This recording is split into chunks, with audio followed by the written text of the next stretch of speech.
Investigators are still hoping to identify the remains of a woman found in Alcoa 20 years ago. The National Missing and Unidentified Persons System says that the woman was found on March 25th, 2003, less than a half a mile from McGee-Tyson Airport.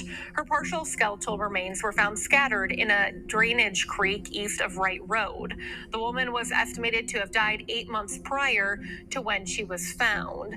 She was Black and was estimated to be between 17 and 25 years old. She was approximately 5'4" and had synthetic hair woven into her natural hair. Blount County, Tennessee sits at the foothills of the Great Smoky Mountains, a place of rolling hills, quiet farmland, and tight-knit communities. Covering more than 560 square miles, it's a county large enough for secrets to hide, yet small enough that the people here often feel like they know one another. At the northern edge of the county lies McGee-Tyson Airport, the main hub for air travel into Knoxville and East Tennessee. Thousands of passengers pass through its gates every day, with planes roaring overhead as part of the steady rhythm of life. Less than a mile from that constant movement, tucked beside a quiet creek, lies a patch of land that holds one of the county's darkest mysteries. What makes this location stand out is its accessibility. It doesn't sit deep in the mountains or in some remote backcountry hollow.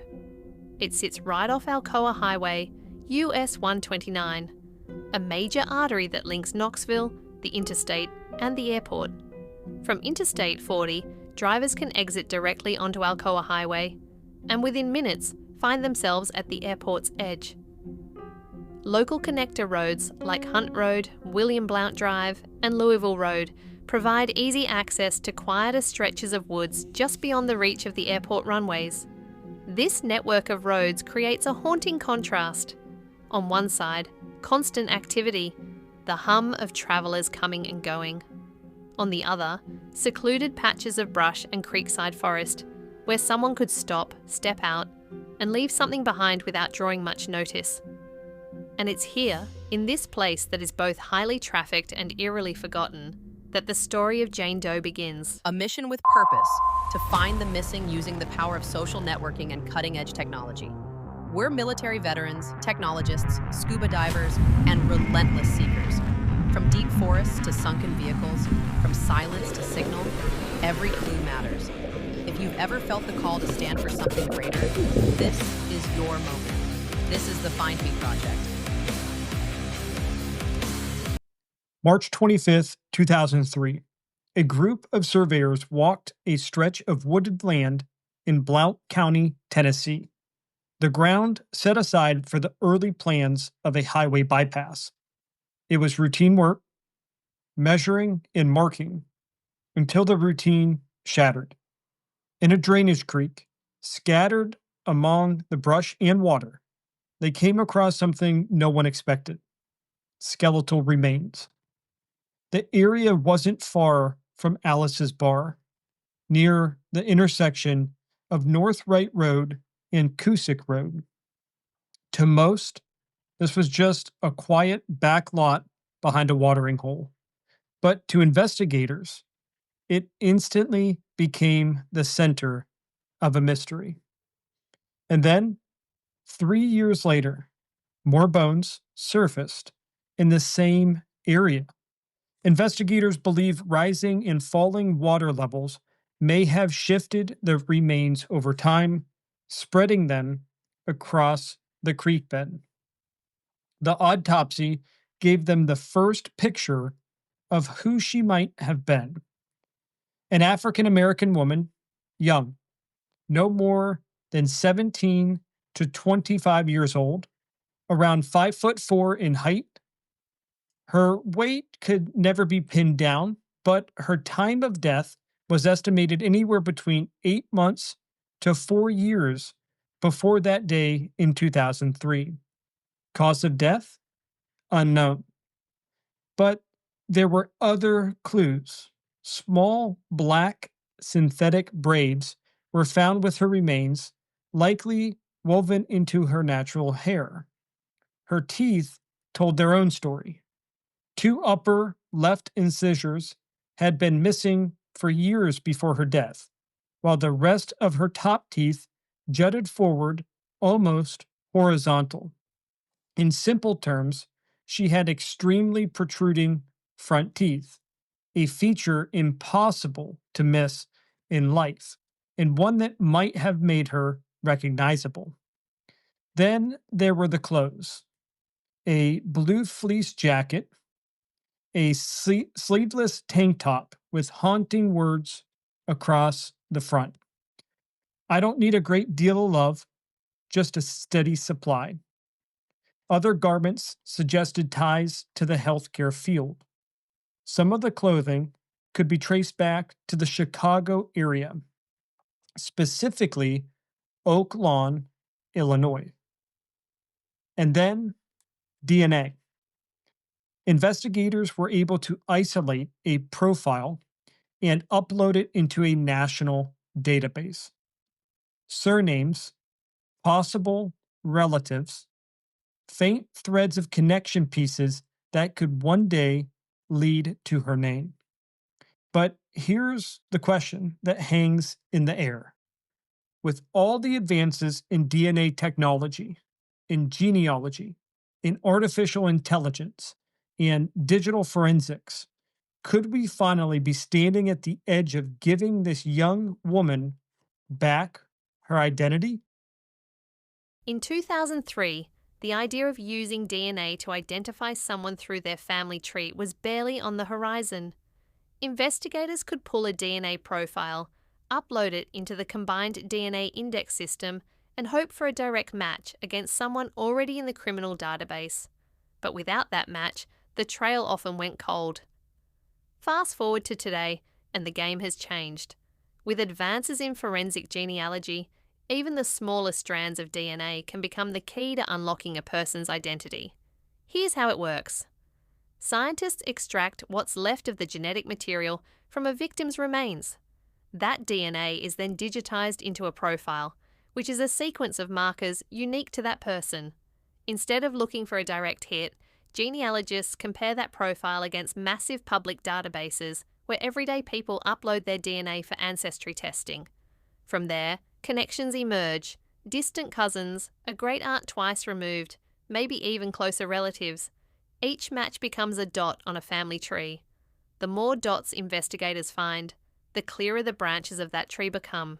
Genealogists then work backwards by building out family lines, checking birth records, obituaries, census data, marriage licenses, even old newspaper clippings to narrow down the possibilities. Bit by bit, the tree points inward until finally it leads to the one name that belongs to the unidentified person. This process has already solved dozens of cold cases across the country, giving victims back their names and families the answers they've waited decades for. It's meticulous work, it's technical, and it's powerful.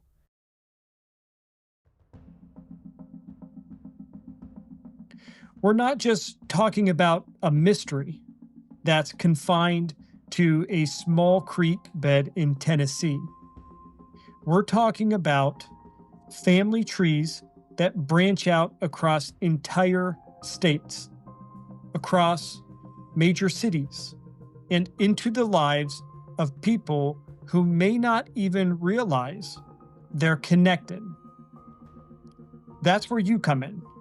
If you're hearing these names: Jackson, Leak, Suber, Harris, Hargroves, Goins, Roach, Russell, and something stirs in your memory, don't ignore it.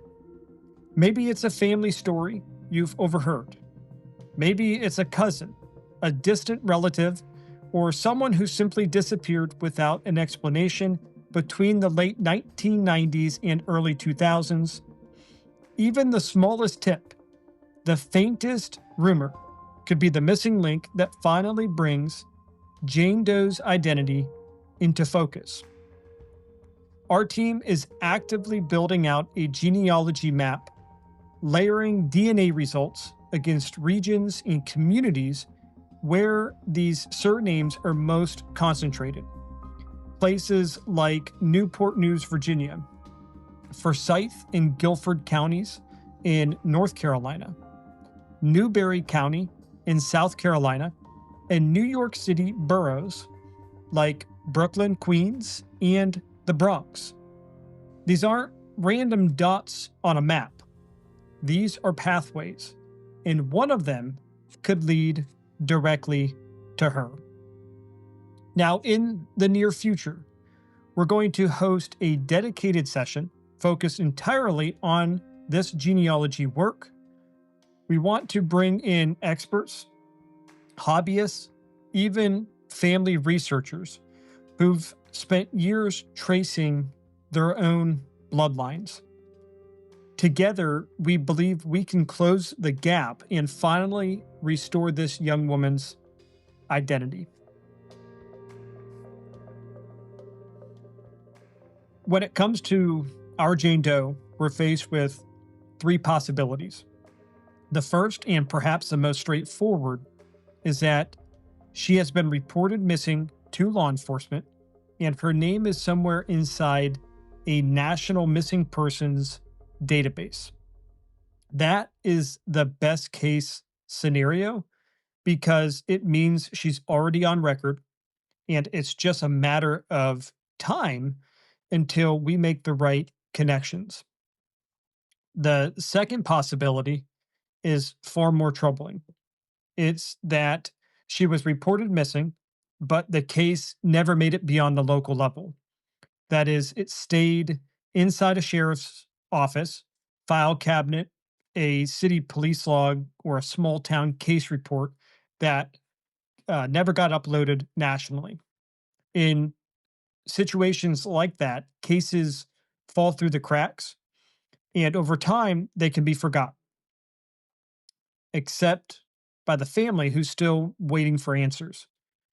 And the third possibility, the one that weighs the heaviest, is that Jane Doe was never reported missing at all, that there is no case number, no report, no paperwork, only silence. So, how do we make progress in the face of those possibilities? Well, we turn to data. With the technology we have at our disposal, we can layer databases, cross reference records, and filter down until the patterns emerge. Here's what that looks like. When we set the parameters for women who could fit Jane Doe's profile, time frame between 1999 and 2003, we initially pulled about 160 potential matches nationwide. When we refined the search further, narrowing the criteria, we landed at 72. And then by making or honing in on key characteristics like age and physical description, we reduced that pool again, this time to 41. Now, here's where it gets interesting. Some of those 41 have already been flagged in earlier investigations. They were looked at, compared against Jane Doe's profile, and ultimately ruled out, which means our focus is sharper than ever before. From here, our internal team is going to work this list piece by piece. We'll analyze it for integrity, clean up anomalies, and continue narrowing until the picture becomes clearer.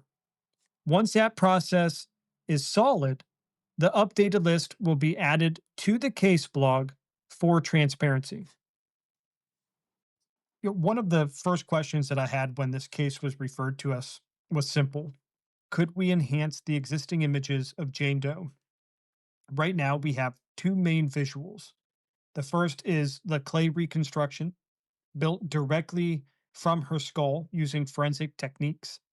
These reconstructions are often remarkable, but they still carry the limitations of the medium hard lines, neutral expressions, details left open to interpretation. Then we have an artist's sketch, which was most likely drawn based on the clay profile itself. It's a valuable tool, but it too is one step removed from the reality of what she may have actually looked like. The challenge is that these two images, while helpful, don't quite match. They give us different versions of Jane Doe. And that left me wondering, what if we could bring her to life in a way that felt more human? So, leveraging our advanced systems integrated with specialized plugins and enhanced rendering capabilities, that's exactly what we set out to do. The goal wasn't just to generate another image, it was to create a version of her that felt real, lifelike, approachable. And there's a reason for that. As humans, we rely on something called thin slicing. It's our ability to make quick judgments and recognize faces based on subtle cues. And more often than not, we don't remember a static, neutral face. We remember a smile. That single expression can trigger recognition buried deep in memory in a way no blank stare ever could. So we rendered Jane Doe with that in mind. We gave her warmth, we gave her presence, and yes, we gave her a smile. The results were powerful. For the first time, we weren't just looking at a clay sculpture or a pencil sketch.